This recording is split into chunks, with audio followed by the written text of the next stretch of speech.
ಈಗ ಹಿಜಾಬ್ ವಿಚಾರದಲ್ಲಿ ಒಂದು ಆದೇಶವನ್ನು ಮಾಡಿದ್ದೀವಿ. ಧಾರ್ಮಿಕ ಸಂಕೇತಗಳ ವಿಚಾರದಲ್ಲಿ ಆರ್ಡರ್ ಆಗಿದೆ. ಬಟ್ ಹಿಜಾಬ್ ವಿಚಾರದಲ್ಲಿ ಬಿಜೆಪಿ ತಕರಾರು ತಗ್ಗಿದೆ. ಹಿಜಾಬ್ ಹಿಜಾಬ್ ಒಂದೇ ಅಲ್ಲ, ಶನಿವಾರ ಹಾಕೊಳ್ಳೋರು, ಶಿವದಾರ ಹಾಕೊಳ್ಳೋರು, ರುದ್ರಾಕ್ಷಿ ಹಾಕೊಳ್ಳೋರು ಅವರೆಲ್ಲರಿಗೂ ಕೂಡ ಹಾಕಬಹುದು. ಅವರ ನಂಬಿಕೆಗಳಿಗೆ ಅನುಗುಣವಾಗಿ ಹಾಕಬಹುದು. ಅಪ್ ಟು 12th ಸ್ಟ್ಯಾಂಡರ್ಡ್ವರೆಗೆ. ಅದು ಹೈಸ್ಕೂಲ್ ಇರಲಿ, ಕಾಲೇಜ್ ಇರಲಿ, ಪ್ರೈಮರಿ ಸ್ಕೂಲ್ ಇರಲಿ, ಎಲ್ಲಕ್ಕೂ ಕೂಡ ಅನ್ವಯ ಆಗ್ತದೆ. ಅವ್ರು ಕೇಳ್ತಿರೋದು ಕೇಸರಿ ಶಾಲ್ಗೂ ಅವಕಾಶ ಇದೆಯಾ ಅಂತ ಕೇಳ್ತಿದ್ದಾರೆ. ಕೇಸರಿ ಶಾಲ್ ಹಾಕೊಂಡು ಬರ್ಬೋದಾ ಅಂತ ಕೇಳ್ತಾರೆ. ಶಾಲಿಲ್ಲ, ಶಾಲೆ ಆಗ್ತಾವೆ. ಶಾಲೆ ಹಾಕೊಂಡು ಬರೋಂಗಿಲ್ಲ. ಶಾಲೆ ಹಾಕೊಂಡು ಬರೋಂಗಿಲ್ಲ. ಟರ್ಬನ್ ಹಾಕಬಹುದು,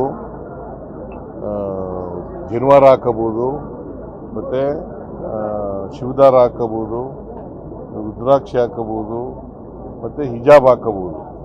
ಕೇಸರಿ ಟರ್ಬನ್ ಹಾಕೊಂಡ್ ಬರ್ಬೋದಾ ಅಂತ ಅವ್ರು ಹೇಳ್ತಾರೆ. ಕೇಸರಿಯನ್ನ ಬಿಂಬಿಸುವಂತ ಟರ್ಬನ್ ಹಾಕೊಂಡ್ ಬರ್ಬೋದಾ ಅಂತ ನೀವು ಹೇಳಿದ್ರೆ.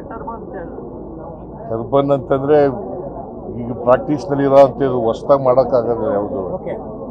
ಯಾವ್ದು ಪ್ರಾಕ್ಟೀಸ್ನಲ್ಲಿ ಇದೆ, ನಂಬಿಕೆಗಳು ಇದ್ದಾವೆ ಇಲ್ಲಿವರೆಗೆ, ಅವು ಮಾತ್ರ.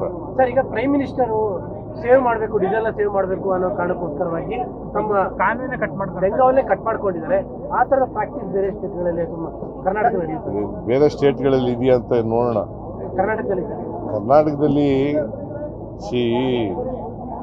ನೀವು ಏನೇ ಮಾಡಿದ್ರು ಕೂಡ ಅದು ತಾತ್ಕಾಲಿಕ ಆಗ್ತದೆ. ಮತ್ತು ಇವರು ಪ್ರೈಮ್ ಮಿನಿಸ್ಟರ್ ಹೇಳಿರ್ತಕ್ಕಂಥದ್ದು ಅದು ಸರಿಯಾದಂಥ ಕ್ರಮ ಅಲ್ಲ. ಅದ್ರ ಬದಲು ಈಗ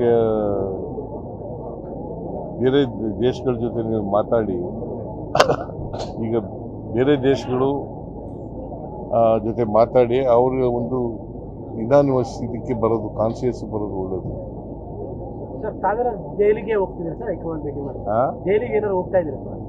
ದೆಹಲಿಗೆ ಹೈಕಮಾಂಡ್ ಭೇಟಿ ಮಾಡೋದಕ್ಕೆ ಸಂಪುಟ ಪುನರಚನೆ ವಿಚಾರ, ಕ್ಯಾಬಿನೆಟ್ ಪುನರಚನೆ ವಿಚಾರ ಇಲ್ಲ, ಅವ್ರು ಕರೆದಾಗ ಹೋಗ್ತಾರೆ. ಅಲ್ಲ 15ನೇ ತಾರೀಕು ಫಿಕ್ಸ್ ಆಗಿದೆ. ನಿನ್ಗೆ ಹೇಳ್ಬಿಟ್ರಾ?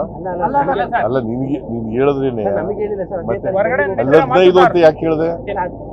ಅಲ್ಲ, 15 ಅಂತ ಯಾಕೆ ಹೇಳಿದೆಪ್ಪ? 15ನೇ ತಾರೀಕು ಅಂತ ಯಾಕೆ ಹೇಳಿದೆ? ಯಾರು ಮಾಹಿತಿ? ಎಲ್ಲಿ ಮಾಹಿತಿ? ನಾನೇ ಹೇಳ್ತಾ ಇದ್ದೀನಲ್ಲ, ಮಾಹಿತಿ ನಿಂಗೆ ಯಾಕೆ ಸಿಗುತ್ತೆ?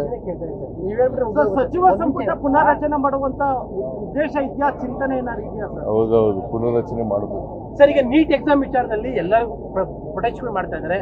ಹೈಯರ್ ಎಜುಕೇಶನ್ ಮಿನಿಸ್ಟರ್ ಹೇಳ್ತಾ ಇದ್ದಾರೆ ನಮಗೆ ಕೊಟ್ಬಿಡಿ ನೀಟ್ ಮಾಡೋ ಜವಾಬ್ದಾರಿ ಅಂತ. ತಾವೇನಾದ್ರು ಆ ಥರ ಪ್ರಪೋಸಲ್ ಇಟ್ಕೊತೀವಿ? ನೋಡಪ್ಪ, CET ನಾವು ಮಾಡಿದ್ದು, ಅವರು ನೀಟ್ ಅಂತ ಮಾಡಿದ್ರು. ಅದನ್ನು ಸರಿಯಾಗಿ ಮಾಡದೆ ಹೋದ್ರೆ ಈಗ ಪಾಪ ಓದಿರತಕ್ಕಂಥ ಪರೀಕ್ಷೆ ಬರೆದಿದ್ದವು ಅವೆಲ್ಲ ಏನಾಗಬೇಕು ಅವ್ರ ಕತೆ? ನೀವು ಮೊದಲು ಕೇಂದ್ರ ಸರ್ಕಾರನ ಟೀಕೆ ಮಾಡಿ